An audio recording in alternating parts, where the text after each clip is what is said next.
T Rammohan Reddy గారు.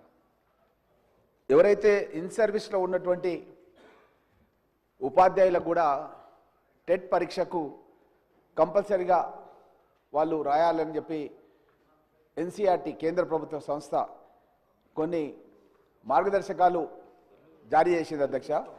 అయితే కొన్ని దశాబ్దాల కాలంగా ఉపాధ్యాయ వృత్తిలో సమసమాజ స్థాపన గురించి పనిచేస్తున్నటువంటి ఈ ఉపాధ్యాయులకు ఈ విధంగా టెట్ పరీక్ష కంపల్సరీ అని పెట్టడం అనేది కరెక్ట్ కాదు అధ్యక్ష.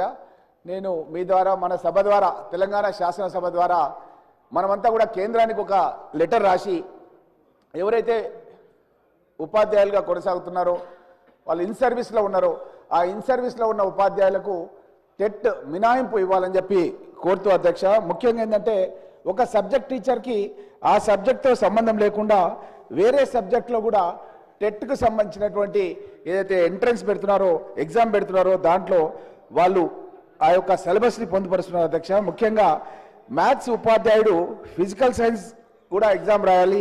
అదేవిధంగా బయోసైన్స్ ఉపాధ్యాయుడు మ్యాథ్స్ లేదా ఫిజికల్ సైన్స్ రాయాలి.